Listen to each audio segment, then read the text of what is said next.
A special thank you to each of our subscribers who make this channel possible. Here's today's story. In a significant legal move, the Public Broadcasting Service, PBS, has filed a lawsuit against the Trump administration, challenging an executive order issued on May 1st that aims to cut federal funding for public broadcasting networks, including PBS and National Public Radio, NPR.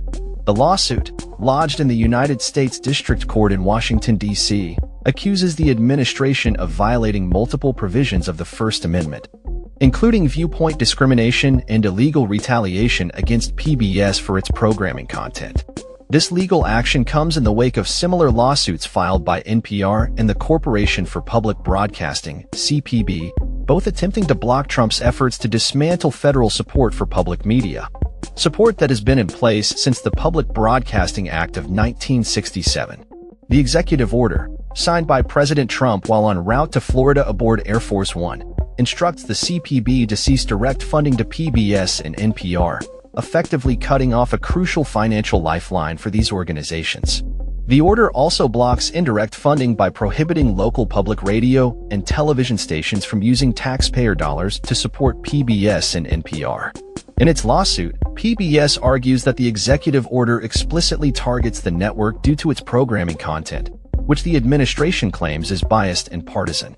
The lawsuit states, the executive order makes no attempt to hide the fact that it is cutting off the flow of funds to PBS because of the content of PBS programming and out of a desire to alter the content of speech.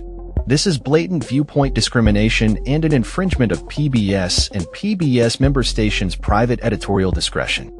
PBS emphasizes that Congress has historically protected the network from political interference by channeling funds through the CPB, a non-federal, non-profit entity. PBS's complaint highlights the critical role that public broadcasting plays in providing diverse and informative programming to millions of American households. The network, known for beloved shows such as Sesame Street and the PBS NewsHour, argues that the executive order, if allowed to take effect, would have devastating consequences on its ability to deliver quality programming to the public. In response to the executive order, the White House has claimed that NPR and PBS have used taxpayer dollars to promote partisanship and left-wing propaganda, alleging that both organizations have failed to provide fair and unbiased news coverage. PBS vehemently disputes these claims, stating that the president's assertions are unfounded and politically motivated. The lawsuit also names Northern Minnesota Public Television as a co-plaintiff and lists several key defendants, including President Trump and various members of his administration. PBS's legal team argues that the executive order not only violates statutory restrictions but also infringes upon the First Amendment rights of both PBS and its member stations. PBS President and CEO Paula Kerger stated, after careful deliberation, PBS reached the conclusion that it was necessary to take legal action to safeguard public television's editorial independence and to protect the autonomy of PBS member stations. The network contends that the president's actions represent an unconstitutional attempt to influence the content of public television programming. NPR has also filed a lawsuit challenging the executive order, asserting that it violates the First Amendment's protections for freedom of speech and the press. NPR CEO Catherine Maher has described the executive order as an affront to the rights of NPR and its member stations, which serve communities across the nation.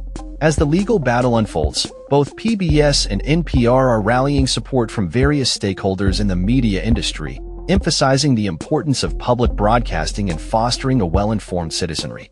The outcome of this lawsuit could have far-reaching implications for the future of public media in the United States, as both organizations fight to preserve their funding and maintain their editorial independence in the face of political pressure.